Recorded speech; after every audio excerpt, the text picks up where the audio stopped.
সিরাজগঞ্জ জেলার তাড়াশ থানার অন্তর্গত চৌবাড়িয়া যুব সমাজের উদ্যোগে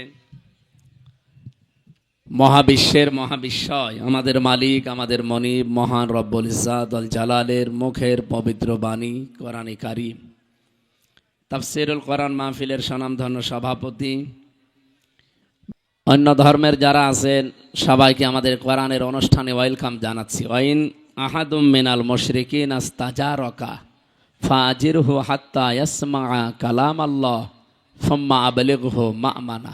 অন্য ধর্মের বিভিন্ন ভাইরা বোনেরা যারা বিভিন্ন জায়গায় আছেন আপনাদেরকে ওয়েলকাম জানাচ্ছি। কোরআন আমাদেরকে নির্দেশ দিয়েছে, হে নবী, মুশরিকরাও যদি কোরআনে কারীম শুনতে আসে আপনি তাদেরকে সহি সালামতে নিরাপত্তার সাথে ব্যবস্থা করে দেবেন। শোনা শেষ হয়ে গেলে বাড়ি পর্যন্ত তাদের পৌঁছিয়ে দেবেন।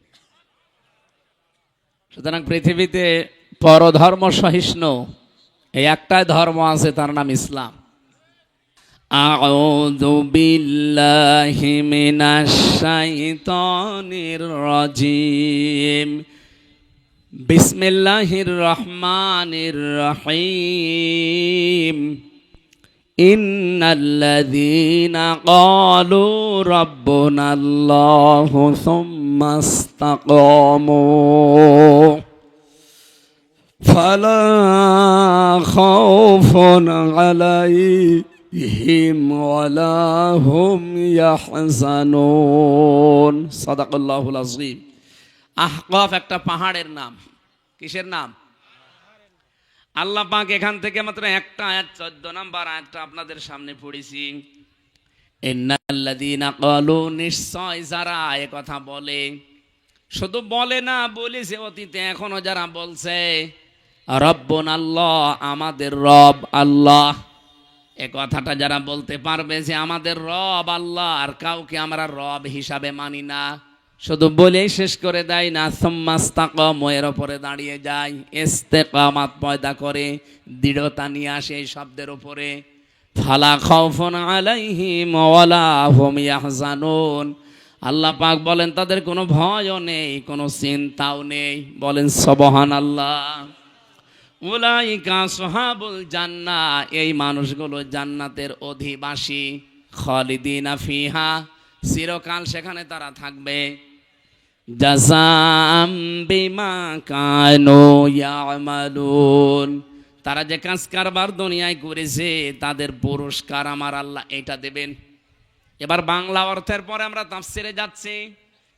এই যে বিমা কানু ইয়ামালুন, আপনি যা করেছেন তার পুরস্কার আল্লাহ দেবেন। কি করেছিলেন? এর আগে আল্লাহ যে দুইটা শব্দে আমাদেরকে কিছু কাজের নির্দেশ দিলেন, যে যারা বলে আমাদের রব আল্লাহ আর উপর টিকে থাকে। রব শব্দের ব্যাখ্যায় আমি যতগুলো বিষয় তাফসীরের ভেতরে পড়েছি, রবের প্রথম অর্থ সৃষ্টিকর্তা। রব মানে কি? আমাকে সৃষ্টি করতে পারে শুধুমাত্র কে? পৃথিবীর অনেক ধর্মের কথা বললাম না, প্রায় 4,500 ধর্ম। অন্যান্য ধর্মে তারা অন্যান্য বিষয়কে সৃষ্টিকর্তা মানে। এই যে হিন্দু ধর্মের যারা 12 মাসে 13 পূজা করে, 33 কোটি ওদের দেবতা, ওরা অন্যান্য এমন এমন নাম দিয়ে তাদেরকে ওরা সৃষ্টিকর্তা মনে করে। বিভিন্ন জিনিস মনে করে এগুলো এই এই বানিয়েছে, এগুলো এই বানিয়েছে। ওরা নাম দিয়েছে সরস্বতী, নাম দিয়েছে দুর্গা। এক একটার এক এক ক্ষমতা। কেউ ব্যবসায় বরকত দেয়, কেউ লেখাপড়ায় বরকত দেয়, কেউ ফসলে বরকত দেয়। এক একটার নাম এক একটা দিয়েছে, এগুলো তারা সৃষ্টিকর্তা, সৃষ্টি করেছে। আমরা জানা রব বলে আল্লাহকে বিশ্বাস করি। এই পৃথিবীতে 210 কোটি এখন আমরা মুসলিম। আমাদের সবার বিশ্বাস আমাদের সৃষ্টিকর্তাকে। আমি নাম নিতে যেতে ঘৃণা করে এই জন্য নামটা নিচ্ছি না। পালিয়ে গেছে যিনি, উনি কিন্তু বলেছিল ফসলে বরকত দিয়েছে, মা দুর্গা গজে চড়ে এসেছে। এ কথা বললে আপনার রবকে রব মানা হয়? হয় না। কারণ সৃষ্টি তো দুর্গা করতে পারে না। আপনি ফসলের মাঝে দুর্গাকে বসিয়ে রেখেন, ফসল সহ দুর্গা চুরি হয়ে যাবে। আমাকে বেশি বলছে, আপনি রেখে দেখেন। এমনিতে রব মানে সৃষ্টিকর্তা নয়, এটা প্রথম পাঁচটার ভেতরে প্রথম এটা।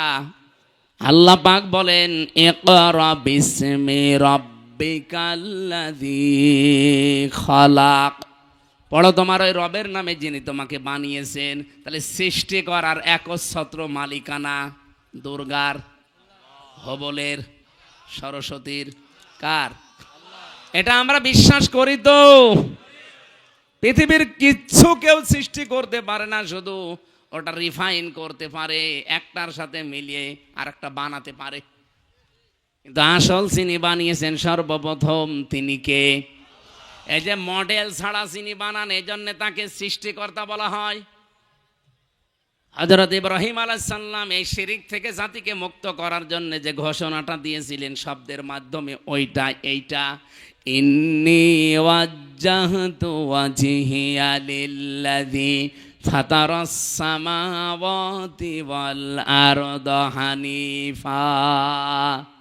তিনি বলেছিলেন আমার এই চেহারা আমি ঘুরিয়ে দিলাম ওই রবের দিকে। কোন রব? যিনি আসমান আর জমিনের উদ্ভাবক। এই যে ফাতারা মানে যিনি আসমান আর জমিন দেখে দেখে বানাননি, কোন রকমের মডেল ছাড়া, আকৃতি ছাড়া নিজের জ্ঞানে বানিয়েছেন, এইটার নাম সৃষ্টিকর্তা। আমি একটা জিনিস দেখে আর একটা জিনিস এটা বানালাম, এটার নাম কিন্তু ফাতারা না, এটার নাম খলাক না, এটার আলাদা আরবি আছে। কিন্তু কেউ যদি কোনো আকৃতি ছাড়া, কোনো মডেল ছাড়া একটা জিনিসকে তৈরি করে, যেমন আমার আল্লাহ পৃথিবীর সব কিছুকে আলাদা আলাদা বানিয়েছেন, একটা দেখে আর একটা, বলেন বলেন, আমাদেরকেও আল্লাহ ঠিক ওইভাবে একটার সাথে আর একটা জীবনেও মিলবে না।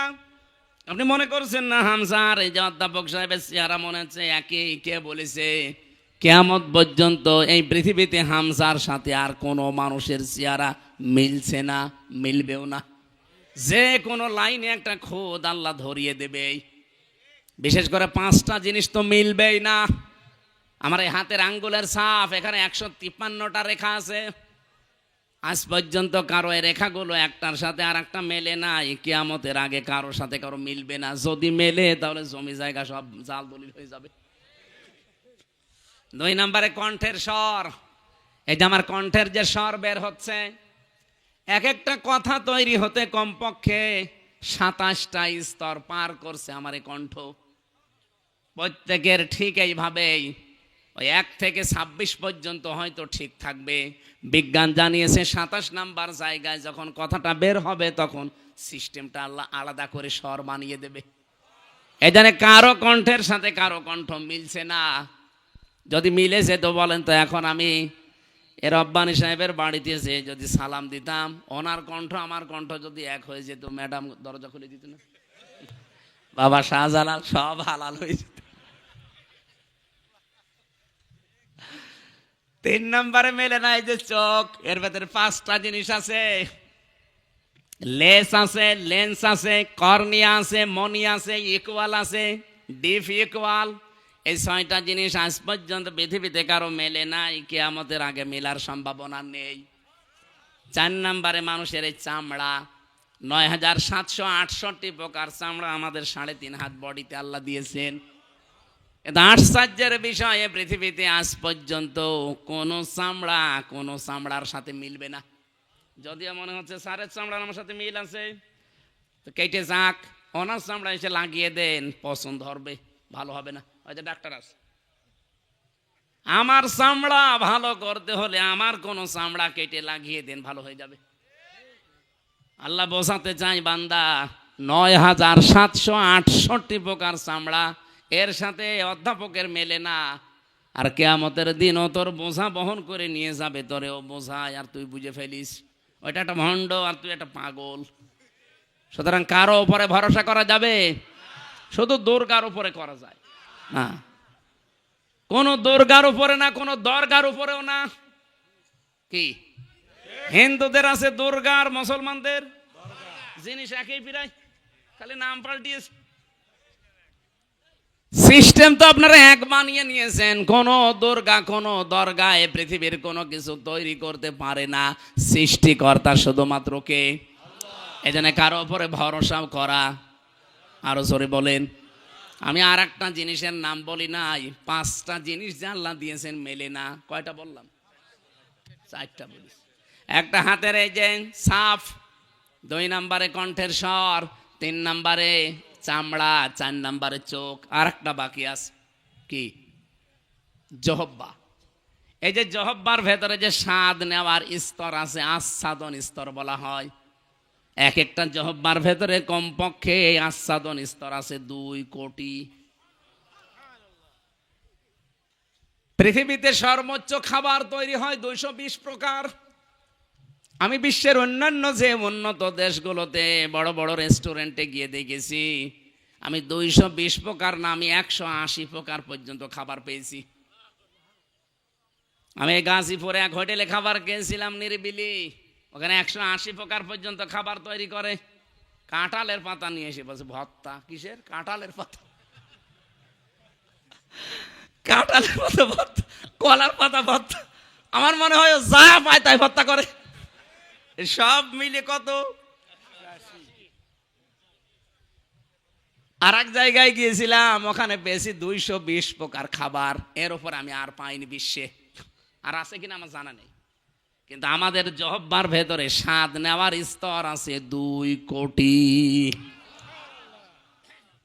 কিন্তু এই স্তরগুলো, আস্বাদনগুলো আমার আল্লাহ পৃথিবীতে কারো সাথে কারোটার মিল রাখে নাই। আমার স্তরের ভেতরে আপনি এখন দেন, হয়তো আমার মিষ্টি ভালো লাগবে, আমার ডায়াবেটিস আছে তো এই কারণে, তো এনার কাছে দিলে ওনার জহব্বার স্তরে আল্লাহ এটা রাখেন নাই। ওনার কাছে হয়তো অন্য কিছু ভালো লাগবে ওই স্তরে। এক একটা স্তরে আল্লাহ এক একটা জিনিস দিয়ে স্বাদ চাকার তৌফিক দেন মানুষকে। রব্বুল আলামিন বলেন এগুলো সব সৃষ্টিকর্তা আমি। এই জন্য রব মানে প্রথম বলেন তো কি? আমরা সৃষ্টিকর্তা অন্য কাউকে মানি? বলেন। 2 নম্বরে রব মানে আইনদাতা। এখানে আমার মনে হয় প্রশ্ন করলে শুধু স্যার আর কয়েকটা আলেম বাদ দিয়ে কেউ বলতেই পারবেন না যে আল্লাহর আইন কয়টা। কয়টা বলেন তো? 500। অথচ এখানে 92% মুসলমান এই দেশে আমরা বাস করি, আল্লাহর একটা আইনও এখানে চলে না। হ্যাঁ, কিছু আংশিক আছে, মনে করি ওইটা ইসলাম। এই যে নামাজ, এই যে রোজা আছে, এই যে পর্দা করে, কিছু মানুষ মনে করে ইসলাম হয়ে গেছে। অথচ আল্লাহর আইনের ভেতরে 500, তার ভেতরে অন্যতম একটা ইসলামী অর্থনীতি। এটা যে একটা ইবাদত, একটা আইন, আমরা অনেকে জানিও না, মানিও না। ইসলামী অর্থনীতি একটা ইবাদত না? বলেন বলেন। এটা কত বড় মারাত্মক অপরাধ আপনি জানেন? এই অর্থনীতি যদি আপনি না মেনে চলেন, কেউ যদি ইসলামী অর্থনীতি বাদ দিয়ে এই যে সুদ ভিত্তিক অর্থনীতি যেটা বাংলাদেশে চলছে, কেউ যদি ওইটা মেনে চলে আর ওইটা কায়েম করার চেষ্টা করে, সে যেন মায়ের সাথে জেনা করে। আজ বাংলাদেশে শুধু ইসলামী ব্যাংক ইসলামী নিয়মে চলবে কেন? যত ব্যাংক আছে এই দেশে, সোনালী, রূপালী, চৈতালি ব্যাংক আছে, ওইটাও হবে অগ্রণী। যত রকমের ব্যাংক এই দেশে আছে, প্রত্যেকটা ব্যাংক চলবে ইসলামী শরিয়া অনুযায়ী। ইসলামী শরিয়তের মূলনীতি কয়টা? না না, ওটা তো আইন। কমপক্ষে আমি 28টা পেয়েছি। এই যে মোশারাকা, মোদারাবা, মোরাবাহা, বায়ে সালাম, বায়ে ইস্তেসনা, বায়ে মুআজ্জাল, বায়ে ওয়াহেদা, এরকম 28টা আমি পেয়েছি। যারা আরো বড় অর্থনীতিবিদ তারা তো আরো বেশি পাবে। আমার ছোট মাথায় যদি এত থাকে, তো স্যারের মতো বড় মাথা তো আরো বেশি থাকবে। অর্থনীতি যে ইবাদত আমরা জানিও না, মানিও না। এই জন্য সুদ ভিত্তিক অর্থনীতি জারি থাকার কারণে এই এলাকায় আছে কিনা আমি জানি না, যে টাকা ছেড়ে রাখে, টাকা আসে। 1000 টাকা দিয়ে রাখে, মাসে মাসে 1000 টাকায় 100 টাকা বেশি পায়। এমনকি এখানে অনেকে বসে আছে, টাকা ছেড়ে রেখেছে, ওয়াজ শুনি যে টাকা তুলবে। কারা এগুলো করছেন হাত তোলেন তো। আলহামদুলিল্লাহ, এলাকায় সুদ নেই, কালকে পেপারে দিয়ে দেবেন, তারা আসে, সুদ নেই। আর যদি 2-1 এরকম 2 নাম্বার থাকেন, এই যে স্যার একটা উদ্যোগ নিচ্ছে সুদ ভিত্তিক অর্থনীতি, এটা যেন নির্মূল করা যায়। কারণ মায়ের সাথে জেনা করে নামাজ হয়, রোজা হয়, পর্দা করে লাভ হয়। আপনার গা শিউরে ওঠার কথা না যে মায়ের সাথে জেনা করে আসলে লোকটা, বলেন নাউজুবিল্লাহ। ইসলামী অর্থনীতি কায়েম করা লাগবে, আর এটা তো ফেরেশতারা কায়েম করবে। আস্তে আস্তে শুরু করেন, ব্যক্তিগতভাবে, পারিবারিকভাবে, সামাজিকভাবে আমরা যদি প্রত্যেকের জায়গা থেকে আরম্ভ করি। কারণ রব মানে কি? আইনদাতা। রব মানে আল্লাহর আইন কয়টা? 500, তার ভেতরে ইসলামী অর্থনীতি একটা। এই জন্য আমাদের আগামীতে বাংলাদেশ যদি সুদ ভিত্তিক অর্থনীতি বন্ধ করতে হয়, জাকাত ভিত্তিক অর্থনীতি এটা কায়েম করা লাগবে। আর এটা কায়েম করবে যারা রাষ্ট্রের দায়িত্বে থাকবে সামনে, তারা। আর আমরা এই জন্যই চাচ্ছি যে এমন এমন মানুষ আমরা এবার সামনে পাঠাবো যারা কোরআন শরীফ বুকে নিয়ে সংসদে যে নামাজের বিল আনবে, জাকাতের বিল আনবে। এটা কি রাজনীতি মনে হয় আপনার কাছে? হ্যাঁ, এটাই আমার রাজনীতি। কারণ এখানে কোরআন শরীফ না গেলে জীবনে এই সুদ বন্ধ হবে না, জাকাত ওখানে কেউ কায়েমও করবে না। আর আপনি কবরে যে বলবেন মার রব্বুকা, তোমার রব কে ছিল, জীবনেও বলতে পারবে না। এই যে চলন বিল, এটা চলন বিল লেখা না? চলন বিল উন্নয়ন ফাউন্ডেশন, এখানে সুদ মুক্ত ঋণ প্রকল্পের আওতায় বিনিয়োগের আবেদন, গ্যারান্টি, মঞ্জুরি এবং এগ্রিমেন্ট উনি দায়িত্বে আছেন। ওনারা মিলে এইগুলো চেষ্টা চালাচ্ছে। আপনারা এরকম কোনো ফাউন্ডেশন পেলে সেখানে যুক্ত হবেন। আমি তো পড়াপড়ি বিস্তারিত পড়ি নাই, পড়লাম আগের থেকে দিলে পড়ে ফেলতাম। ঠিক আছে, আমি যদি কোনো জায়গায় বলতে পারি পড়ে তারপরে বলবো। আমি আন্দাজে তো বললে রেকর্ড হচ্ছে। এটা আমি যে কোনো বিষয় বলি আগে পড়ে বলি। আমি আগে পড়ে নিই, তারপরে এর উপরে দরকার হয় 1-10 মিনিট আলোচনা করব। সুদ বন্ধ করে জাকাত ভিত্তিক অর্থনীতি কায়েম করতে পারলে এলাকায় বরকত রহমত দিয়ে আমার আল্লাহ আসমান থেকে ভরে দেবে। এই যে ভারতবর্ষ 1197 সাল থেকে আরম্ভ করে এই যে 2025 পর্যন্ত চলছে, আপনি ইতিহাস আমার কাছে লেখা আছে। যতগুলো শাসক পার হয়েছে, কেউ 11 বছর, কেউ 13 বছর, কেউ 15 বছর, এভাবে পার করেছে তারা। 750 বছর একাধারে ভারতবর্ষ শাসন করেছিল।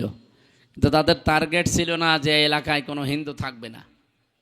কিন্তু এখন আমরা কিছু উগ্রপন্থী হিন্দু দেখতে পাচ্ছি, সব হিন্দু না, যে উগ্রপন্থী সন্ত্রাসী যারা, এরা পৃথিবীর নিকৃষ্ট মানুষের তালিকায় অলরেডি চলে গেছে। আপনারা হিন্দু ভাই বোন যারা আছেন, আপনারা অন্যদিকে নিয়ে যাবেন না, আমি সঠিকটা বলছি। আপনি পৃথিবীর ইতিহাস এখন একটু পর্যালোচনা করেন। বিশেষ করে মাইক্রোসফট, এটা খ্রিস্টানরা রিপোর্ট বানিয়েছে। তামাম দুনিয়ার 257টা দেশ তারা এই রিপোর্টটা পেশ করেছে। সবচাইতে নিকৃষ্ট ঘৃণিত মানুষের তালিকায় এখন 2টা দলের নাম আছে। একটা উগ্রপন্থী হিন্দু যারা, আর 2 নাম্বার নামটা ওরা দিত না, কিন্তু এখন তারা দেখতে পাচ্ছে। এ কারণে বিশ্বের মানুষদেরকে তো বিশ্বাস করাতে হবে, এই জন্য 2 নাম্বার তালিকায় দিয়েছে ইহুদিদের নাম। 6 জন মানুষের তালিকা আমরা পেয়েছি তামাম দুনিয়ায়। তারা সবার কাছে ঘৃণিত, দল মত জাতি বর্ণ ধর্ম নির্বিশেষে সবাই তাদেরকে ঘৃণা করে। এমনকি পৃথিবীর যত সৃষ্টি আছে আমার মনে হয় তারাও তাদেরকে ঘৃণা করে। তারা 1 নাম্বারে নাম নিলেও আমার কেমন যেন লাগে, কারণ আমার মনে হয় ওর নাম নিলে আমার ওযু করা লাগবে। এই নরেন্দ্র মোদি, যে এত বড় শয়তান, পৃথিবীতে শয়তানও এত খারাপ কাজ করে নাই। আপনি আজ পর্যন্ত কোনোদিন শুনেছেন যে শয়তান আল্লাহর কোনো ঘর মসজিদ ভেঙে দিয়েছে? অথচ ভুয়া ধোয়া তুলে বিভিন্ন জায়গায় বলছে এখানে মন্দির ছিল আগে, 500 বছর আগে, আমরা এটা ভেঙে মসজিদ বানাবো। একটা কথা হলো, ভারতের অনেক হিন্দু পর্যন্ত তাকে এখন ধিক্কার জানাচ্ছে যে একই মানুষ না কসাই। কসাইও তো এত নির্দয় না যে আল্লাহর ঘর তারা ভেঙে ভুয়া ধোয়া তুলিছে। যদি সঠিক হয়তো তাও তো মেনে নিতাম।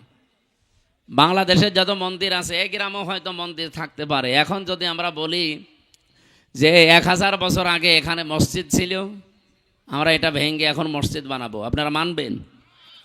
আর এটা ঠিক হবে?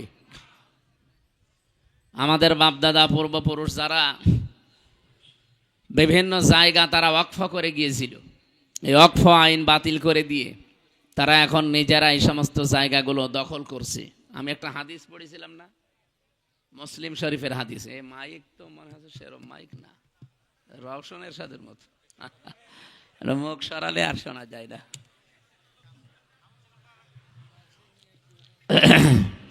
এত কাছে নিলে তো গলায় চাপ পড়বে, বাতাসে তো সেরম আসে না, গা ঘেমে গেলে তো সমস্যা হয়ে যাবে।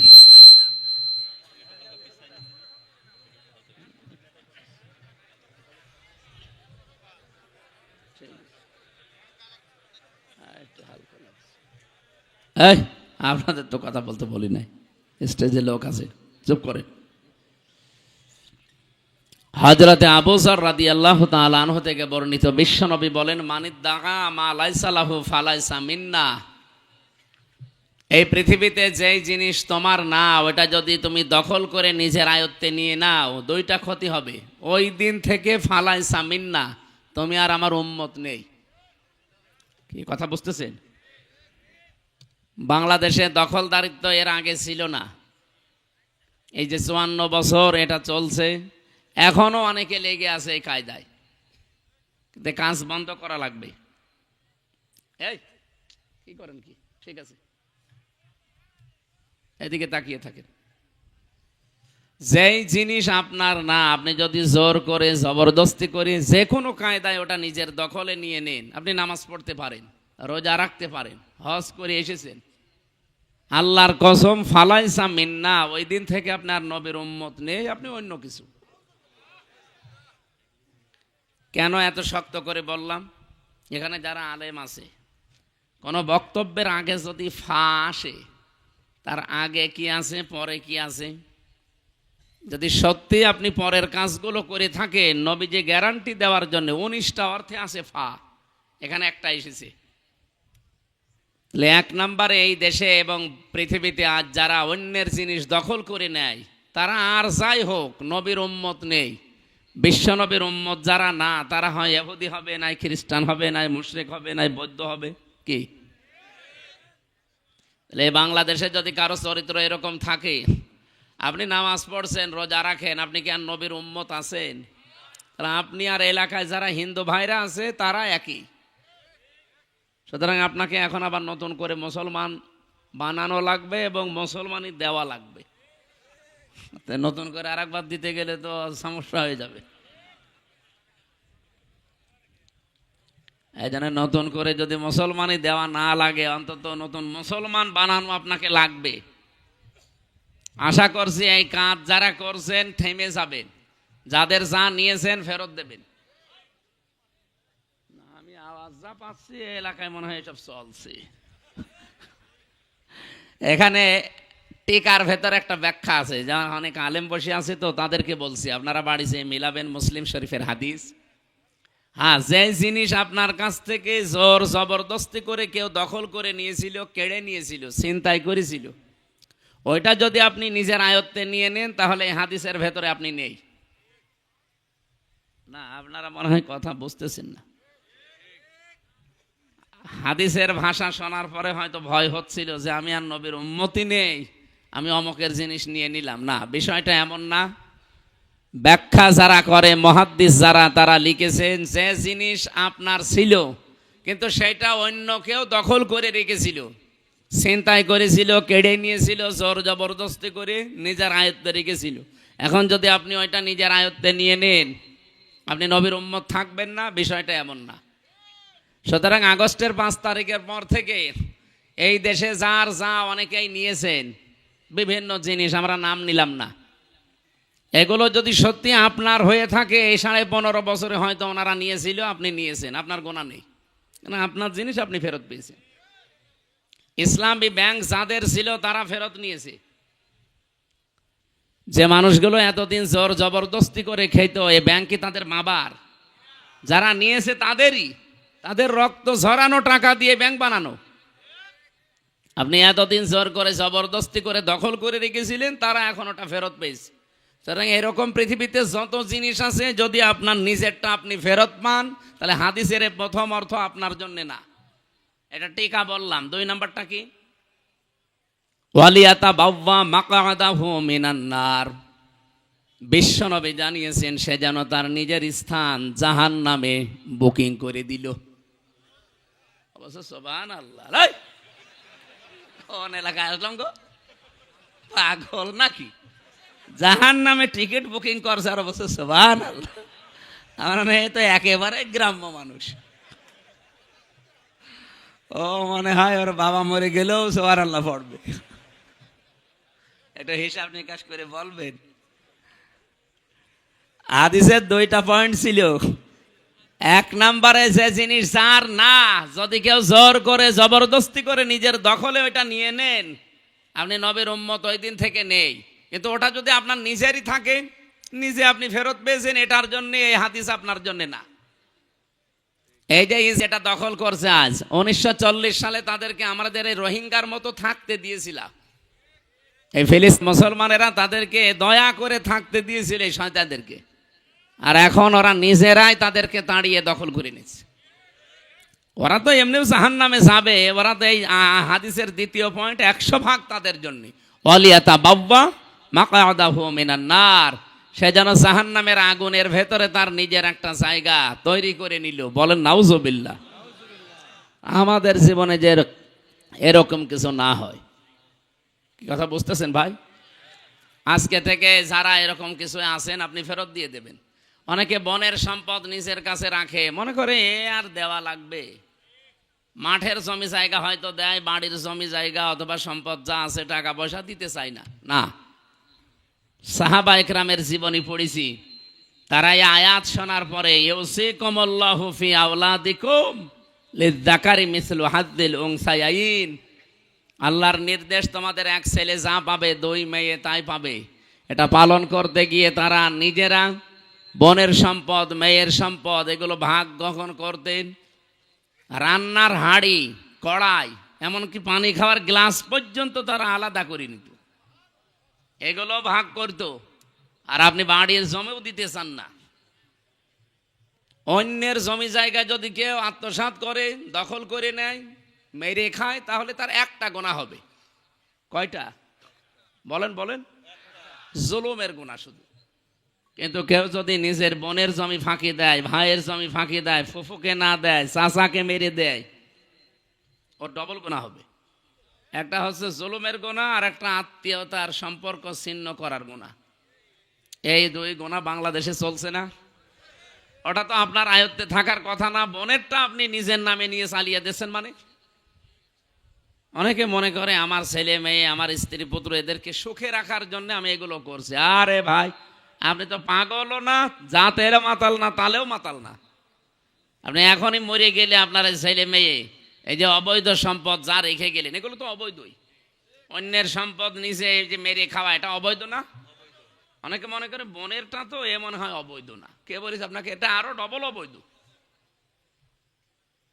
এভাবে যারা রেখে যাচ্ছেন, কি হবে বলেন তো? বাস্তবতা, আপনি মরে যাবেন, আপনার ছেলে, আপনার বউ, আপনার মেয়ে এই টাকা পয়সাগুলো এমন এমন জায়গায় ব্যয় করবে, একদিকে তো মেরে খাওয়ার গোনা আপনার আমল নামায়, আর ওরা আর একটা গোনা করবে, ওইটা ফেলাক্সি লোড হয়ে আপনার কবরে যাবে। তাহলে ডবল শাস্তি আপনার জন্য না? একটা গোনা শাস্তি কয়টা? সূরা ফুরকানের ভেতরে তিনটা পাপের কথা আল্লাহ উল্লেখ করে জানিয়েছেন। এই তিনটা পাপ যদি দুনিয়ায় কেউ করে, তার শাস্তি হবে দুনিয়া আর আখিরাত মিলে ডবল। পৃথিবীর প্রতিটি পাপের শাস্তি হয় একটা, আর ওই তিনটা পাপের শাস্তি হবে ডবল। ওয়াল্লাযীনা লা ইয়াদউনা মা'আল্লাহি ইলাহান আখার ওয়ালা ইয়াকতুলুনান নাফসাল্লাতী হারামাল্লাহু ইল্লা বিল হাক্কি ওয়ালা ইয়াজনুন, ইলা আখিরি আয়া। সূরা ফুরকান 68 নম্বর আয়াতে আছে, 19 নম্বর পারার 4 নম্বর পৃষ্ঠার 15 নম্বর লাইনে আছে।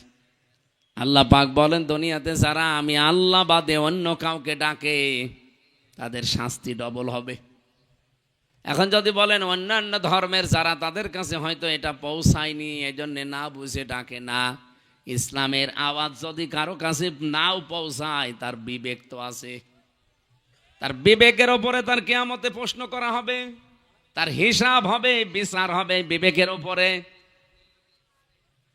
একটুখানি চিন্তা করলেই তো হাতে বানানো জিনিসের মর্যাদা আপনি নিজেও বুঝতে পারেন। নিজে বানালাম, নিজে বানিয়ে যদি রাখেন, দেখবেন কুকুরে প্রসাব করলেও নিজেকে বাঁচাতে পারে না, নিজেকে যে নিজেই বাঁচাতে পারে না কুত্তার প্রসাব থেকে, আমি বিপদে পড়লে সে বাঁচাবে। এই জন্য আমি হিন্দু ভাইদের ভেতরে বহু শিক্ষিত যারা মার্জিত, এদেরকে আমি দেখেছি। কিছুদিন আগে এক কলেজের অধ্যাপক, বিসিএস ক্যাডার, ওনারে বললাম, স্যার আপনার এই মুসলমান হওয়ার দরকার নেই, আমাদের ধর্মে জোর জবরদস্তি নেই, বাড়াবাড়ি নেই। হ্যাঁ, আমাদের ধর্মে যদি জবরদস্তি থাকতো আপনাকে আমরা পিটিয়ে মুসলমান বানিয়ে ফেলতাম, কারণ আমরা এদেশে 92 ভাগ আর আপনারা মাত্র 8 ভাগ, তাও 8 ভাগও না, অন্যান্য জাতি আছে না আরো, সেই হিসাবে হিন্দুরা খুব বেশি হলো 4 ভাগ হবে, আর ওই 2 ভাগ হয়তো খ্রিস্টান আছে, ইহুদি আছে, বৌদ্ধ আছে, আরো বিভিন্ন জাতি আছে। সব মিলে আপনাদের অবস্থান এই দেশে যা, পিটিয়ে হলেও মুসলমান বানিয়ে ফেলতাম, কিন্তু আমাদের ধর্মেই তো এটা নেই। কি কথা বলেন না কেন? আমাদের ধর্মে এটা আছে নেই। তা আপনাকে আমাদের ধর্মীয় গ্রন্থ কোরআনে কারিম পড়ার জন্য আমি একটু, আপনি বাংলায় পড়েন, ইংরেজিতে পড়েন, শুধু পড়বেন, একটু বুঝে বুঝে পড়বেন। আরে আশ্চর্য তো, কোন দিকে তাকান আপনি? এদিকে তাকান। 3 মাস পড়ার পরে দেখে উনি তো জ্ঞানী মানুষ, মুসলমান হয়ে গেছে। এই জন্যে যারা অন্তত একটু জ্ঞান হালকা পাতলা যাদের আছে তাদেরকে বলছি, আমরা জোর করি না ভাই, আমাদের ধর্মে জোর জবরদস্তি নেই, কিন্তু পৃথিবীর বিভিন্ন ধর্মীয় গ্রন্থ আমরা জানি যে মানুষ পড়ে, আমাদের এটাও পড়েন, মাত্র 3 মাস পড়েন, একটু বুঝে শুনে পড়েন, দেখবেন আপনার জীবন পরিবর্তন হতে বাধ্য, যদি আপনার একটু মন থাকে। এই লরেন বুথ টনি বেলোয়ারের এক শালিকা ছিল, ওই ইরানের তেহরান বিমানবন্দরে নামার পরে এক মুসলমানকে বলেছিল যে আমি মুসলমান হব না, কিন্তু আমি ইসলাম জানতে চাই, কি পড়লে ইসলাম জানা যায় অথেন্টিক ভাবে, আপনি সেইটা আমারে দিন। উনি কোরআন শরীফ দিয়েছিল, কোরআনের বাংলা অনুবাদ, ইংরেজি অনুবাদ এগুলো দিয়েছে। যেহেতু এই দেশে এসে না, ইংরেজি অনুবাদ দিয়েছিল, আর ইরানে যে ভাষা চলে ওই ভাষার কোরআনের অনুবাদগুলো দিয়েছে, আর সিয়াসিত্তা হাদিসের অনুবাদগুলো দিয়ে বলছে আপনি পড়বেন, পুরাটা পড়ার পরে অথেন্টিক ইসলাম পেয়ে যাবেন। এখন আমার প্রশ্ন, এই এলাকায় হিন্দু নেই? হিন্দু যদি এখন এসে এই স্যারকে জিজ্ঞাসা করে যে আপনি তো মুসলমান, আমি কিন্তু মুসলমান হব না, আমি ইসলাম জানতে চাই, কি পড়লে অথেন্টিক ইসলাম জানা যাবে সেইটা আমারে আপনি দেন, উনি কি দেবে বলেন তো? দেখলেন, এই একজন আলেম আছে শুধু বলছে কোরআন শরীফ, আর বাকিগুলোর মুখে কথা নেই। আমরা অনেকে ভয়ে ভয়ে আছে, হ্যাঁ হিন্দু মানুষ কোরআন শরীফ পড়বে, আরে কোরআন কি আপনার বাবার নাকি? হাদা বায়ানুল লিন্নাস হুদাল নাস, পৃথিবীতে মানুষ যারা, তাদের জন্য আল্লাহর এই কিতাব। এই কথা বলেন না কেন? আর যে যেইভাবে যতটুকু এখান থেকে নেবে সে ততটুকু উপকার পাবে। আজ আমেরিকা উপকার পেয়েছে কেন? কারণ কোরআনে ওরা পুরাটা মানে না, যতটুকু মানে ততটুকু উপকার পায়। সূরা নেসার 34 নম্বর আয়াতটা ওরা নিয়েছে হালকা, পুরাটা না। আর রিজালু কাওয়ামুনা আলান নিসা, এ পৃথিবীতে পুরুষ মানুষ হবে নেতা, আর মেয়েরা হবে তাদের আজ্ঞাবহ। এই আয়াতের পক্ষে একটা হাদিস আছে, পারস্যের রাজা ইন্তেকালের পর সেখানে কাইসার নামে যেই লোকটা যখন দুনিয়া থেকে বিদায় নেয়, তখন তার মেয়েকে তারা ওই দেশের লোকরা শাসনভার ক্ষমতা তুলে দিয়েছে। নবীজির কাছে এটা এসে সাহাবা ইকরাম বললেন যে এই ঘটনা। বিশ্বনবী তখন বললেন, লা ইউফলিহা কওমুন আল্লাহু আমরাহুম ইমরাতুন, বুখারী শরীফের হাদিস। ওই জাতি কখনো সফল হচ্ছে না, হবে না। ইউফলিহার আগে লান আছে, মজারের আগে লান আসলে অর্থ হয় কখনোই হবে না। বর্তমান, ভবিষ্যৎ, প্রেজেন্ট, ফিউচার দুইটা কাল দিয়েছেন। নবীজির গ্যারান্টি মিথ্যা হবে? বিশ্বনবী বলেন কখনো ওই জাতি সফল হচ্ছে না, হবে না, যেই জাতি তার নেতৃত্বের ভার কোনো মহিলার উপরে তুলে দিয়েছে।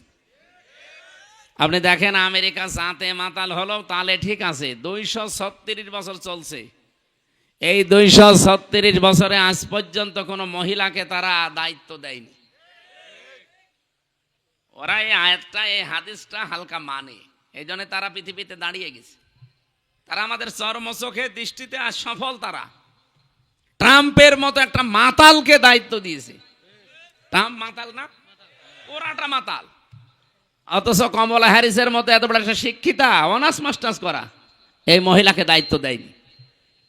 কারণ তারা জানে মুসলমানদের নবী মুহাম্মদুর রাসূলুল্লাহর 63 বছরে কোনো মিথ্যা কথা নেই।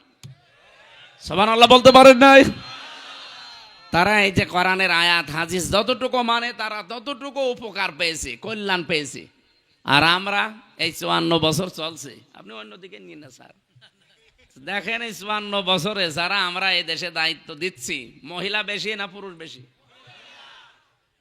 আমরা যা দাঁড়াতে পারি না এই কারণে। বাইরের দেশগুলো, কয়েকদিন আগে কয়েকটা দেশে ঘুরলাম, এই মানুষগুলো আজ দাঁড়িয়ে যাচ্ছে শুধুমাত্র নবীর এই হাদিস মানার কারণে। বিশ্বের বড় বড় মোড়ল যারা তাকান, একটা কোনো দেশে আপনি মহিলা নেতৃত্বে আছে পাবেন না, সবগুলো পুরুষ। হ্যাঁ, পুরুষ খারাপ হোক, কারণ মেয়েদের বুদ্ধি পুরুষ মানুষের অর্ধেক, আর নিসাও নিসফুল আকিল। এটা তো আমি বানালাম নাকি? ওরা এতটুকু মেনে যদি দুনিয়ায় উপকার পায়, আমরা উপকার পাতাম, কিন্তু আমরা তো মানি না। কথা বলেন না কেন? আমার আলোচনায় রাজনৈতিক বিষয়গুলো না, আমি একটা উদাহরণ দিলাম শুধু, বাস্তবতা এইটাই। এই জন্য কোরআন শরীফ যেহেতু সবার জন্যে, লরেন বুথ 3 বছর একাধারে কোরআন শরীফ পড়েছিল। প্রশ্ন এখানে হয়তো স্যার, বাংলা শিক্ষিত মানুষ, বিভিন্ন আলেমরাও এরকম প্রশ্ন করে, তাহলে কোরআন শরীফ হিন্দুর হাতে তুলে দেব, ওর অজু আছে? কোরআন শরীফ অজু করে ধরা লাগবে, যেটা আরবি টু আরবি বাদ দিয়ে বাকি সবগুলো আছে, তাফসির লেখা আছে, ব্যাখ্যা আছে, বিশ্লেষণ করা আছে। এটা যে অজু করে ধরা লাগবে এমন কোন হাদিস, কোরআনের আয়াত কোন জায়গায় পেয়েছেন?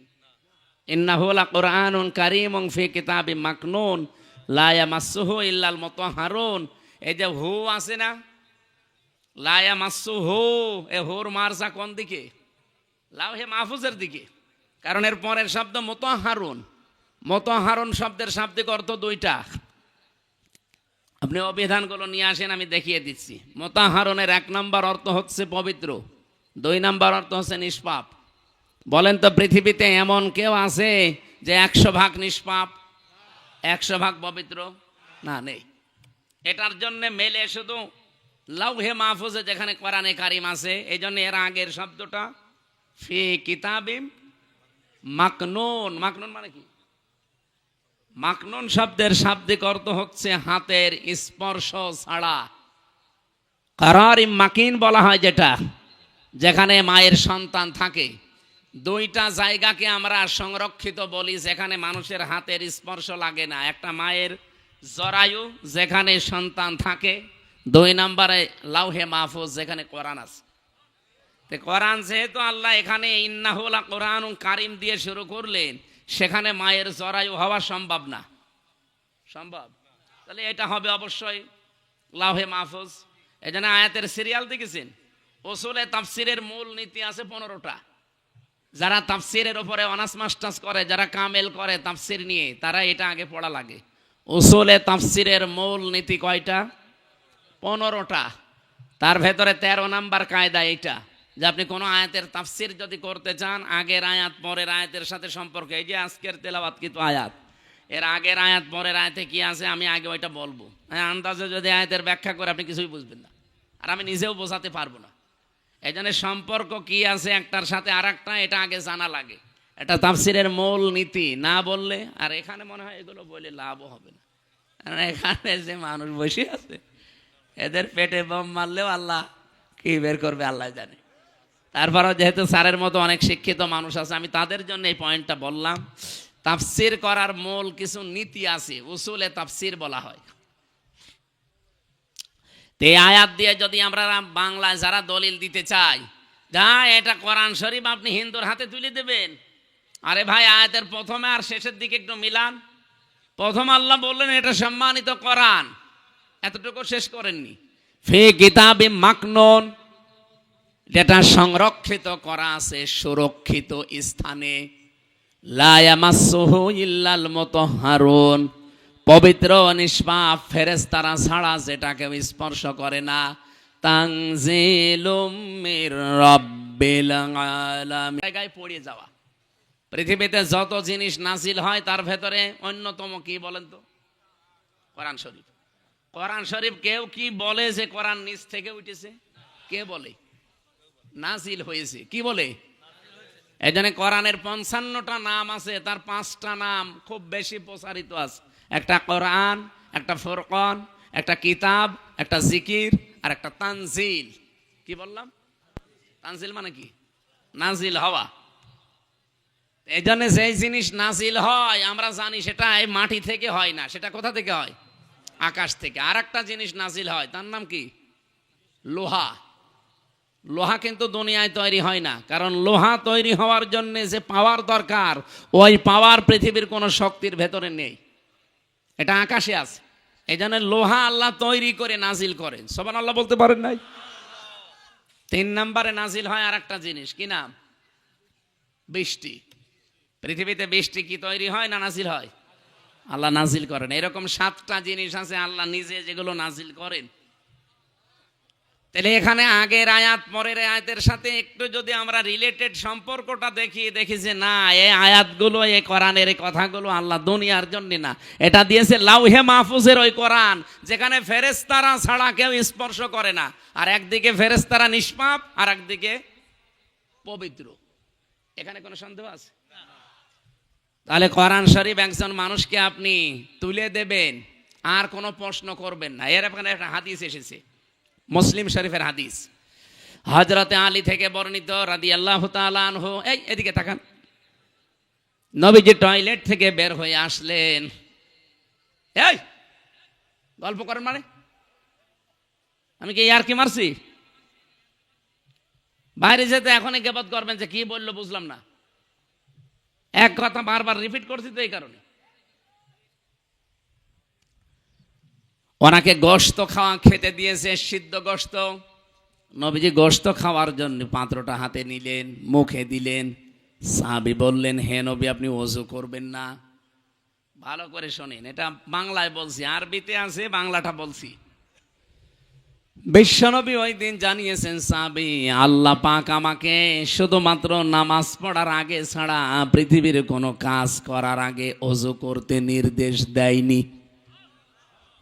এখন আপনি বলেন, নামাজ পড়ার আগে ওযু করতে নির্দেশ দিয়েছেন কে? কোথায় আছে? কোরআনে কারিমের সূরা মায়েদার 7 নম্বর আয়াতে পাবেন, ইয়া আইয়ুহাল্লাযীনা আমানু ইযা কুমতুম ইলাস সালাতি ফাগসিলু ওয়ুজুহাকুম ওয়া আইদিয়াকুম ইলাল মারাফিক ইলা আখিরি আয়াত। ইমানদারেরা যখন নিয়ত করো যে নামাজে দাঁড়াবো, তখন কি করো? ওযু করো। বলেন বলেন। এখানে ওযুর কয়েকটা ফরজ দেওয়া আছে, 4টা। আমার যেহেতু এইটা উদ্দেশ্য না, আমি বোঝালাম যে পৃথিবীতে শুধুমাত্র ওযু করা লাগবে, মাস্ট বি। কিসের আগে? আরো জোরে।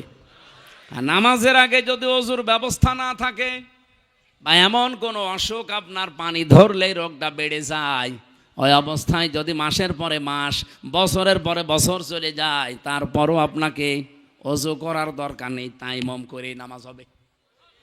হবে না? তাইমমের ব্যবস্থাও নেই।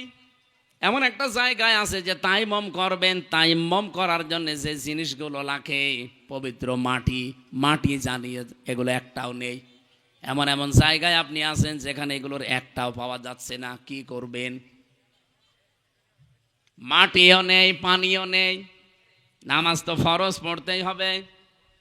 এত গুরুত্বপূর্ণ বিধান এটা আমি 1 সেকেন্ডে বলি।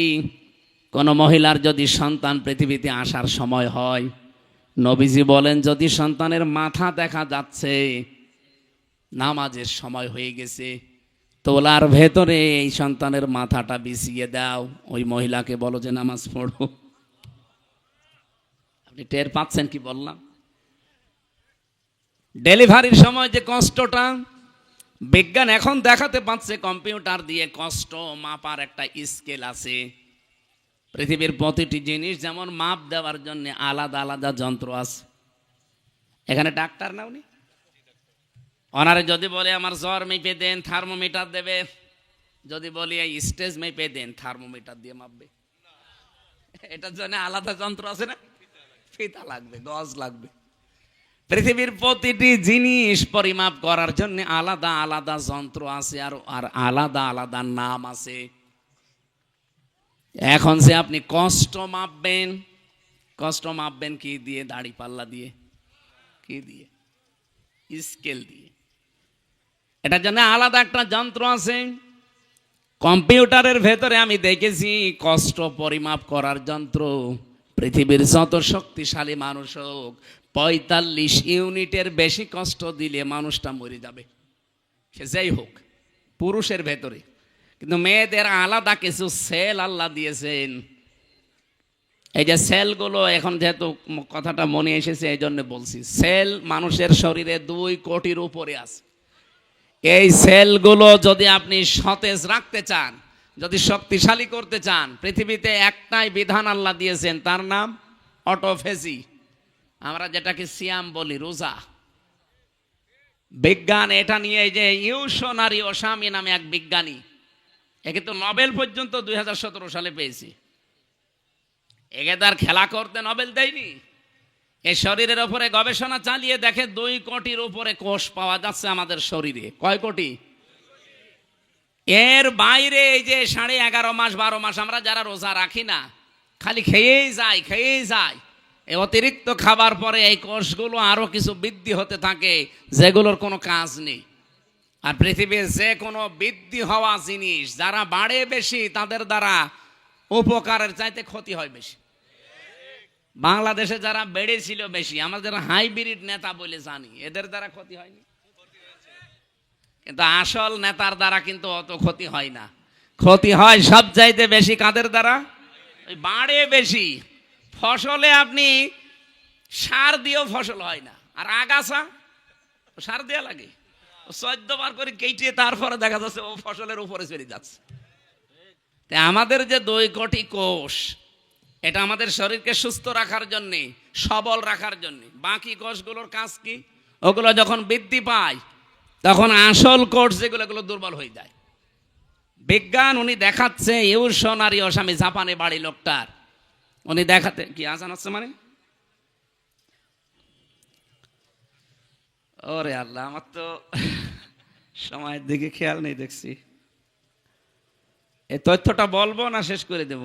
এটা তো বলা দরকার। আমি 8টা পর্যন্ত সময় নিয়েছিলাম, তা 8টা তো বাঁচতে বেশি সময় নেই। আর একটু থাকবেন না, এখানে নামাজ পড়ে যাবেন ভাইরা। যেহেতু মসজিদ এখনো হয়নি, আপনাদের মসজিদ হচ্ছে, আর এলাকায় অন্য ধর্মের মানুষরা বেশি, আপনারা এখানে নামাজ পড়ে যাবেন। আমি খুব তাড়াতাড়ি করছি ইনশাল্লাহ। এই যে দেখলেন, এই ছেলে,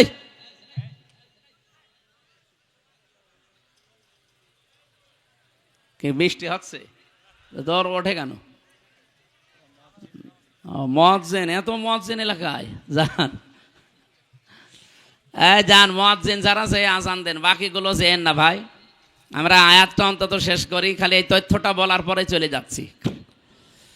উনি জানিয়েছেন অতিরিক্ত এই কোষগুলোকে যদি দুর্বল করতে হয়, তাহলে কমপক্ষে 30 দিন, বছরে 30 দিন 14 থেকে 15 ঘন্টা আপনি না খেয়ে থাকতে হবে একাধারে। পৃথিবীর কোন ধর্মে এটা আছে দেখি? 4,500 ধর্মীয় গ্রন্থ এই পৃথিবীতে এখন আছে, উল্লেখযোগ্য আছে 27টা। এই 27টাকে তিনি এক জায়গায় করে করে মিলিয়েছিলেন যে কোনটা এই তথ্য পাওয়া যায়। সর্বশেষ পেয়েছেন মুসলমানদের ধর্মীয় গ্রন্থ কোরআনে কারিম, সূরা বাকারার 183-84 নাম্বার আয়াতে। আল্লাহ পাক 1500 বছর আগে অটোফেজির তথ্য দিয়েছেন, ওয়াং তাসমু খায়রুল লাকুম ইন কুনতুম তা'লামুন। তোমরা যদি রোজা রাখো, এটার দ্বারা তোমাদেরই ভালো হবে। কি ভালো হবে, উপকার হবে, সেখানে এরকম পয়েন্টগুলো দেওয়া আছে। তার ভেতরে এইটা একটা। অতিরিক্ত এই কোষগুলো আস্তে আস্তে যখন আপনার শরীর থেকে দুর্বল হয়ে যাবে, আসল কোষগুলো তখন শক্তিশালী হবে। শরীরের ভেতরে 5.5 কেজি রক্ত আছে। 226 কিলোমিটার বেগে মাথা থেকে পা পর্যন্ত চলার জন্য ওই কোষগুলো সাহায্য করে। জোরে বলেন সুবহানাল্লাহ। এই যে মানুষের কষ্ট সহ্য করার যে লিমিট আছে, 45 ইউনিটের বেশি কষ্ট দিলে তো একজন মানুষ মরে যায়। একজন মা পৃথিবীতে সন্তান নিয়ে আসতে যে কষ্টটা পায়, কমপক্ষে 57 ইউনিট কষ্ট সহ্য করা লাগে। তাহলে মা যে কষ্ট পেয়েছেন একটা, এই পৃথিবীতে মায়ের এই কষ্টের জন্য এই সন্তানের প্রতি মায়ের হক বাবার চাইতে 3 গুণ আল্লাহ বৃদ্ধি করে দিয়েছেন নবীর মাধ্যমে। বলেন সুবহানাল্লাহ। আমি যে তথ্যটা বোঝাচ্ছিলাম, আপনি যদি সারা জীবন এখন এই যে কষ্ট, এত কষ্ট করছে মা সন্তান জন্ম দিতে, জীবন মরণ নিয়ে টানাটানি, কিন্তু নবীজি বলেন এ সময় যদি নামাজের সময় হয়ে যায়, সন্তানের মাথা তোলার ভেতরে বিছিয়ে বলো নামাজ পড়, কারণ নামাজ কি ফরজ। বলেন বলেন। এই ফরজ নামাজ পড়তে গিয়ে ওযু করা শর্ত। ওযু করার জন্য পানি নেই, পানি ধরলেই রোগ বেড়ে যায়। মাটি দিয়ে করবেন, মাটিও নেই, প্লেনের ভেতরে আছেন, কি করবেন? তখন বিনা ওযুতে আপনাকে নামাজ পড়া লাগবে। কোন দিকে পশ্চিম যদি জানেন ভালো, কোন দিকে পশ্চিম জানা নেই, যেদিকে মুখ আছে ওই দিকেই নামাজ পড়া লাগবে। তাও নামাজ মাপ নেই।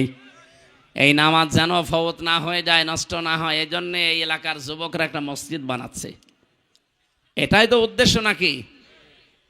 সুতরাং এখানে সাধ্যমতো কিছু চেষ্টা করবেন যেন এটা দাঁড়িয়ে যায়। হয়তো আপনি 50 বছর পরে থাকবেন না, কিন্তু কিয়ামত পর্যন্ত এই মসজিদটা এখানে থাকবে।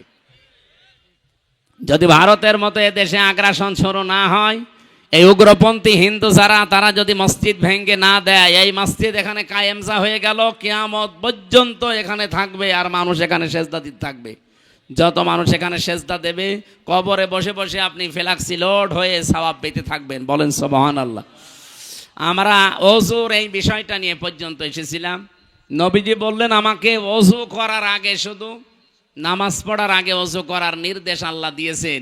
তাছাড়া পৃথিবীর কোনো কাজে, সে কাজ রোজা রাখা হতে পারে, হজ করা হতে পারে, এমনকি কোরআন পড়াও হতে পারে, এগুলোর আগে ওযু করা লাগবে। এর শর্ত আল্লাহ আমাকে দেননি, এই জন্য আমি ওযু না করে গোশত খেলাম। বলেন এখানে এই হাদিস আর এই আয়াত আপনি সম্পর্ক এক জায়গায় করেন, কি দাঁড়াবে? আজ বিশ্বের অন্যান্য দেশে এমনও জায়গায় আমি গিয়েছি যেখানে আল্লাহ যে একজন আছে সে জানেই না। কয়েকদিন আগে আমি থাইল্যান্ডে ছিলাম। এমন এমন এলাকায় আমাকে নিয়ে গিয়েছিল। সৃষ্টিকর্তা একজন আছে, বিশ্বাস করে না। ওরা বিশ্বাস করে সব একা একা হয়েছে। তো এইরকম মানুষের কাছে যদি আল্লাহর পরিচয় অথেন্টিক ভাবে তুলে ধরা লাগে, আপনি যদি আপনার বাবার কাহিনী বলেন, ও জীবনে শুনবে? বলেন। কোরআনে কারিমের এমন এমন বিষয় আল্লাহ এর ভেতরে দিয়েছেন, সেই কথাগুলো তাকে প্রচার করেন, ওদের মনের ভেতরে রেখাপাত করবে। কারণ কোরআনকে আল্লাহ জানিয়েছেন জালিকাল কিতাব লা রাইবা ফি। এই যে কিতাবের আগে আলিফ লাম, এটা নির্দিষ্ট করে জানিয়েছেন পৃথিবীতে একটাই কিতাব আছে যেটা মানুষকে হেদায়েত দিতে পারে। এর ভেতরে সম্মোহনী কিছু শক্তি আল্লাহ আলাদা করে রেখেছেন। বলেন সুবহানাল্লাহ। ও সিরাজগঞ্জবাসী, আমি যে কথাটা তুলেছিলাম এখান থেকে, এই সবগুলোর দ্বারা প্রমাণ করা যায় এটা দিয়ে যে ওযু করা কোরআন শরীফের যে বাংলা, ইংরেজি, উর্দু, ফার্সি তাফসির এগুলো ধরা শর্ত না। তাহলে লরেন বুথের কাছে যে কোরআনের তাফসির তুলে দিয়েছে, 3 বছর তিনি পড়ার পরে নির্দ্বিধায় মুসলমান হয়েছে। সাংবাদিকরা জিজ্ঞাসা করছে আপনি একজন খ্রিস্টান, তামাম পৃথিবীতে সবচাইতে বেশি মানুষ বাস করে খ্রিস্টান ধর্মে, আপনি সেই ধর্ম থেকে পৃথিবীর জঙ্গি ধর্ম ওরা বলে যেটাকে মুসলিম ধর্ম, এই ইসলামে আসলেন কোন কারণে? লরেন বুথ বলেছিল আমি 3 বছর কোরআন শরীফ পড়েছি, আন্দাজে না বুঝে শুনে পড়েছি। 3টা বছর পড়তে পড়তে আমি 53 জায়গায় লাল দাগ দিয়েছিলাম যে ভুল ধরা পড়েছে। আল্লাহর ইশারা 54 নাম্বার জায়গায় যে আমার নিজের জীবনের ভুল ধরা পড়ে গেছে। আমি যেখানে লাল দাগ দিয়েছি দেখি তার পরের আয়াতে, পরের সূরাতে আল্লাহ ওই আয়াতের জবাব 1500 বছর আগেই দিয়ে দিয়েছেন। এই মহিলার কাছে যদি কোরআন ওই দিন তুলে না দিয়ে বঙ্গবন্ধুর আত্মজীবনী দিত, ও তো মুসলমান হইতো। আমি জেলে থাকাকালীন 3টা বছর ওরা পড়তেও দেয়নি। 24 ঘন্টা তালা লাগিয়ে রাখতো ফাঁসির ওই কন্ডেম সেলের ভেতরে। আর কারারক্ষী যা অধিকাংশগুলো ওই হিন্দু ভাইরা পড়তো, দেবদুলাল, সুব্রত বালা, এরপরে আশিক কুমার, সঞ্জয় দত্ত, যা নাম বলছে সব তো আল্লাহর ওলি। একদিন এনে বললাম যে ভাই সবসময় তো তালা লাগিয়ে রাখেন, একটা বই দেন তো একটু পড়ি। আল্লাহর ওলি আমার বই নিয়ে এসেছে বঙ্গবন্ধুর আত্মজীবনী। এ বই পড়ে করবো কি? পরের সপ্তাহে বই নিয়ে এসেছে বঙ্গবন্ধুর চীন সফর। আর বই পান না। পরের সপ্তাহে নিয়ে এসেছে বঙ্গবন্ধুর ছেলেবেলা। বললাম ভাই আপনার আর আসার দরকার নেই। একজন মুসলমান কারারক্ষী পেলাম, আশরাফুল। ওরে বললাম ভাই আপনি তো অন্তত অন্য কিছু না, একটা মুসলমান, তো একটা তাফসির এনে দেবেন তো। সব সময় বাইরে যেতে পারি না, তালাবদ্ধ করে রাখেন, আবার সিসি ক্যামেরা দেওয়া, আমার সাথে যেন কেউ কথা না বলে। আচ্ছা ঠিক আছে। পরবর্তীতে এই যে এটিএম আজহারুল ইসলাম আছে না, নাম শুনেছেন না? কি জামাত ইসলামের সহকারী সেক্রেটারি জেনারেল, একজন মাজলুম মানুষ। ডক্টর মোহাম্মদ ইউনূস দায়িত্ব নেওয়ার পরে বহু বড় বড় আসামি কিন্তু বের হয়ে গেছে, আমরা দেখতে পাচ্ছি। সে যে দলের লোকই হোক না কেন, যারাই হোক, আমি চাই হাসিনার আমলে যারা জেলে ছিল এই 15.5 বছর, একটাও যেন জেলে না থাকে, সব বের করে দিন। কারণ এগুলো সব ভুয়া মামলার আসামি। আমি নিজেরটা বলছি, আমি অন্তত তো ভুয়া মামলার আসামি ছিলাম। আমারে ওরা নাম দিয়েছে আনসারুল্লাহ বাংলা টিমের প্রধান, অথচ সাতাশে কি আমি জানি না। ভেতরে একজনকে পেয়েছিলাম, মনে হচ্ছে আল্লাহর দলের প্রধান, আব্দুল মতিন। ভাই আপনি আল্লাহর দলের সভাপতি, সেক্রেটারি কে? আমার ছেলে। ও সভাপতি, ও ছেলে সেক্রেটারি। এ দেশে আর কোনো লোক নেই। এই হচ্ছে দেশের জঙ্গির অবস্থা। এগুলোকে পুঁজি করে এই পৃথিবীর নিকৃষ্ট মানুষের তালিকা যাদের বললাম, এরা বিশ্বের মোড়লদেরকে দেখাতো যে দেশে জঙ্গি আছে, অথচ জঙ্গি নামে দেশে কিছু নেই, আন্দাজে সব ভুয়া। আমার জঙ্গি মামলা দিলে শয়তান বিশ্বাস করবে? যারা বের হচ্ছে এই মানুষগুলোকে আমরা চাই। তারেক জিয়া বের হয়ে গেছে আলহামদুলিল্লাহ, ওনার স্ত্রী জবাইদা রহমান বের হয়ে গেছে আলহামদুলিল্লাহ, ম্যাডাম খালেদা জিয়া খালাস পেয়েছে আলহামদুলিল্লাহ। আমরা চাই এটিএম আজহারুল ইসলামকেও খালাস দেওয়া লাগবে। আজকে 19 তারিখ, 20, 21, 2 দিন পরে ওনার রায় আছে 22 তারিখে। এবার যদি টাল্টে বাল্টি করেন না, বাঙালিকে হাইকোর্ট দেখান, এ দেশের মানুষ কিন্তু আর কন্ট্রোল করতে পারবেন না।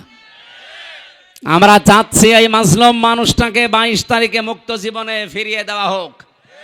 কারা চান দেখি? লিল্লাহে তাকবীর। এই দেখেন তো, হাত তোলেনি কে? না তুললে মনে করবেন ওইটা ওই দলের। হ্যাঁ ঠিক আছে। আরে ভাই আমি দল বেদল না, আমি একটা মাজলুম মানুষের পক্ষে বললাম। ইব্রাহিম নবীর পক্ষে একটা ব্যাঙ প্রসাব করে যদি তার প্রসাব পাক হয়ে যায়, আমরা এই মাজলুম মানুষটার পক্ষে, জালেমের বিপক্ষে কথা বললে আমাদের জীবনে আল্লাহ পাক বানিয়ে দেবে ইনশাআল্লাহ। ওনারে বললাম যে আপনি এটিএম আজহারুল ইসলামের বলবেন যে আমির হামজা বই চেয়েছে, তাফসির চেয়েছে, দেখবেন দেবে। হ্যাঁ উনি 2টা তাফসির পাঠিয়েছিল, ফি জিলালিল কোরআন, তাফহিমুল কোরআন। এ পৃথিবীতে 2টা তাফসিরকে আমি সবচাইতে বেশি পছন্দ করি, ভালোবাসি। আল্লাহ এই 2টাই মিলিয়ে দিয়েছিল। সুবহানাল্লাহ। সম্মানিত ভাইরা, আমি যে কথা তুলেছিলাম, তাফসির ওই মহিলাকে না দিলেও মুসলমান হতো না, অন্য কিছু দিলে জীবনও মুসলমান হতো না। কোরআনের ভেতরে আল্লাহ যে সম্মোহনী শক্তিটা দিয়েছেন, এটা পৃথিবীর কোনো কিতাবে দেয়নি। আছে না? নেই। কারণ অন্যান্য কিতাবের কাছে গেলে আপনি আরো গোমরা হবেন। আপনি এখন ইনজিলের কাছে যান, আসলে ইনজিল নেই, এই জন্য ইনজিল পড়লে আপনি আরো খারাপ হবেন। তাওরাতের কাছে যান, তাওরাত আসলটা নেই, ওটার কাছে গেলে আপনি আরো খারাপ হবেন। শুধুমাত্র এইটার যেহেতু কোনো পরিবর্তন হয়নি, আর কিয়ামত পর্যন্ত হওয়ার সম্ভাবনা, সুতরাং এইটার কাছে সবাইকে আসার আহ্বান জানাচ্ছি। আজকে বাংলার জামাত ইসলামী কুষ্টিয়া জেলা শাখার ওলামা বিভাগের উদ্যোগে প্রায় 650 আলেম এক জায়গায় হয়েছিল। ডক্টর খলিলুর রহমান মাদানী হাফিজাহুল্লাহ উনি এসেছিলেন। সবাইকে আহ্বান জানিয়েছে যে বাংলাদেশে যারা আমরা কথা বলি, অন্তত 8-10 মিনিট যেন কোরআন শিক্ষার গুরুত্ব কি, কোরআনের আশার গুরুত্ব কি, এটা আমরা জানাই। আমি সেটার জন্য টাচ দিলাম। দল মত নেই, কোরআন শরীফ শুধু মুসলমানদের জন্য না ভাই, সবার জন্য। এই জন্য যারা আছেন, আরবি টু আরবি যদি বাদ দেন, শুধু তাফসিরের কাছে আসেন, এটা পড়েন, দেখেন আপনার জীবন পরিচ্ছন্ন হতে বাধ্য যদি আপনার শুধু একটু মন থাকে। গিরিশচন্দ্র সেনের মন ছিল না, ও তাফসির লেখার পরও হেদায়েত পায়নি। তা আপনার যদি একটু হালকা মন থাকে যশোরের অধ্যাপকের মতো, আপনি 3 মাসের ভেতরে দেখবেন এই পৃথিবীর শান্তির ধর্ম মুসলমান, ইসলাম এর ভেতরে চলে আসবেন।